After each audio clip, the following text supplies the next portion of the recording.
Je sais pas vous, mais moi je suis très mauvaise perdante. Ne le dites à personne, j'allais jusqu'à tricher aux jeux de société pour gagner. C'était l'enfer pour ma famille. J'ai 6 ans, 6 mois de karaté, c'est ma première compétition. Je suis en train d'exécuter mon kata, un ensemble de mouvements codifiés. Je m'arrête en plein milieu trou de mémoire. Je suis disqualifiée, je perds la compétition. Je me dirige vers ma maman pour trouver un petit peu de réconfort et elle m'accueille très froidement. C'est bien fait pour toi. Tu n'avais qu'à te rappeler ton kata. Avec cette tête-là. Dur, n'est-ce pas, comme réaction? J'avais 6 ans. Cette scène, je l'ai racontée tellement de fois, je m'en rappelle comme si c'était hier. Mais aujourd'hui, maman, j'ai envie de te dire merci. Pourquoi? Parce que cet événement a été mon moteur. J'ai ressenti une telle rage, une telle colère contre ma maman, contre moi-même.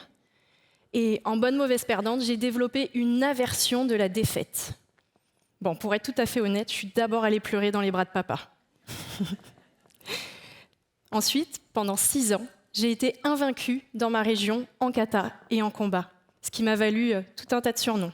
Petite teigne, terreur des tatamis, et j'en passe.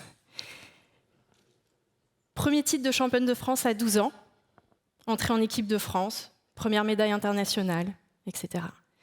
C'est ça, le mindset d'une championne de karaté. Bon, vous attendiez peut-être une grande nana ratée. Mais mon 1m54, j'en ai fait une force. Je l'ai exploité pour maximiser mon potentiel. Comme j'étais petite, on ne se méfiait pas de moi. On croyait le combat gagné d'avance. Erreur. Car comme j'étais petite, j'ai développé d'autres compétences pour compenser. En sport, la vitesse, l'explosivité, l'intelligence de combat. Dans la vie quotidienne, la répartie, l'aplomb, la conviction. Et tous les jours, ça me sert dans mon métier. Quand j'y repense, combien d'adversaires ont été surpris sans pouvoir réagir à mes coups de poing et mes coups de pied? Le kiff. Aujourd'hui, je tacle avec les mots, et c'est tout aussi déroutant, je vous l'assure. Aujourd'hui, quintuple championne du monde de karaté, triple championne d'Europe, plus gros palmarès mondial féminin de ma discipline et avocate donc. Des résultats dont je suis fière, je ne vous le cache pas. Mais ce dont je suis la plus fière en réalité, c'est de tout le chemin parcouru pour en arriver là. Parce que rien n'a été facile. Parce que j'ai dû me battre, travailler d'arrache-pied, faire plus d'efforts, faire des choix, faire des sacrifices. Mais ce chemin m'a forgée. Ce chemin m'a rendue forte. Il m'a aussi appris à compter sur les autres. Vous savez, le fameux cercle. Parce que seul, on ne va nulle part. Revenons un petit peu en arrière. La vraie question, c'est comment? Comment une petite fille de 6 ans, qui vient de se faire rabrouer par sa mère après une mauvaise prestation, fait le choix de remettre les pieds sur le tatami, plutôt que d'abandonner? Ça tombe bien, c'est le sujet aujourd'hui, cercle et liberté. Le cercle créateur de liberté, dépasser les limites. Ça me parle. Ça vous parle aussi, j'espère. Cercle et liberté, 2 mots de première apparence antinomiques. Le cercle est par essence fermé, restreint, c'est quelque chose de proche. Sa famille, ses amis, un mentor, un coach. Tandis que les libertés sont infinies, même si elles peuvent parfois être lointaines et inaccessibles. Liberté d'expression, liberté d'entreprendre, liberté d'action. Il y a autant de liberté d'action que d'idées, que de projets, que de personnes, que de choix. Cercle et liberté. Et si l'un n'allait pas sans l'autre? Et si les deux se nourrissaient mutuellement? Et si le cercle n'était pas une fatalité? Et si l'on faisait de ce cercle une force? Et si l'on s'en servait pour atteindre les libertés que l'on convoite? Issue d'une famille modeste de la classe ouvrière, mes parents se sont arrêtés au BEPC, pour ceux qui connaissent, l'ancien brevet des collèges. J'ai grandi dans des HLM et mon cercle était principalement composé de mes parents, de mes frères et sœurs, de mon grand-père et de mon professeur de karaté. Petite, personne ne pariait sur moi. Dans le sport, on disait « elle réussira pas, elle est trop petite ». Mes propres parents ne pensaient pas une seule seconde que je pouvais faire des études. J'ai 17 ans, je viens d'avoir mon bac économique et social, avec mention à bien, ce qui est déjà un exploit pour ma famille. Nous sommes à table et j'annonce que je vais m'inscrire en fac de droit. Mon père pouffe de rire. Littéralement, il se moque de moi. Il pouffe de rire. Je suis terriblement vexée, mais je lui dis « tu verras, je vais y arriver ». 10 ans plus tard, je décroche mon certificat d'aptitude à la profession d'avocat. La première personne que j'appelle, c'est papa. Papa, je l'ai fait, je l'ai eu. Par mon action, par mes actions, par mes résultats, par ma confiance en moi-même, par ma détermination sur le chemin, j'en ai convaincu plus d'un, que mes possibilités étaient infinies et que je pouvais réussir tant mon projet sportif que mon projet professionnel.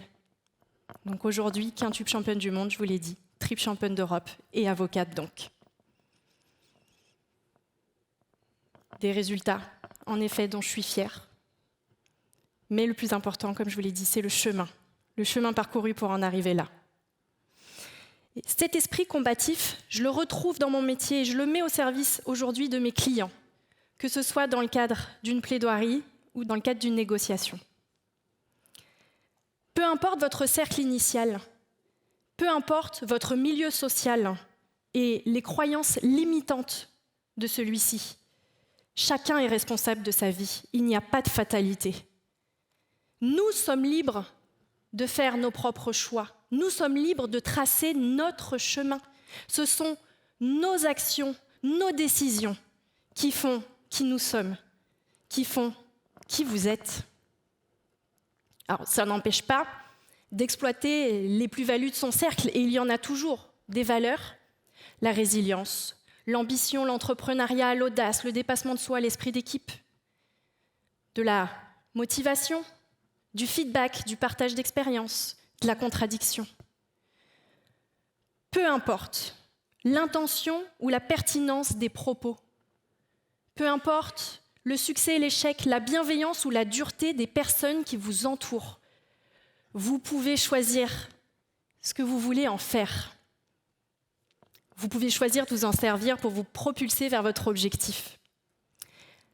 Le caractère bon ou mauvais des événements n'a pas tant d'importance que la manière dont vous décidez de les utiliser. Le truc, c'est de ne pas prendre un événement ou une situation comme étant bonne ou mauvaise, de ne pas la cataloguer, mais plutôt d'identifier un mode d'emploi qui va vous permettre d'avancer dans toutes les situations. Parce que vous ne pourrez pas tout maîtriser, vous ne pourrez pas tout contrôler, de la même façon que vous ne pourrez pas toujours réussir. Voici le mode d'emploi que j'ai trouvé et qui a fonctionné pour moi, que ce soit dans le sport ou dans les études et le niveau professionnel. 1. Fixez-vous un objectif sur le long terme. Qui vous voulez être, où vous voulez aller. Ensuite, plusieurs objectifs d'étape à court et moyen terme, qui sont finalement vos raisons de vous lever le matin. Plus c'est précis, plus c'est concret et aura du sens. 2. Organisez vos actions autour de ces objectifs. Votre succès vous appartient. C'est à vous de le façonner, de le créer, personne ne le fera à votre place. Pour y parvenir, n'hésitez pas à demander de l'aide. 3.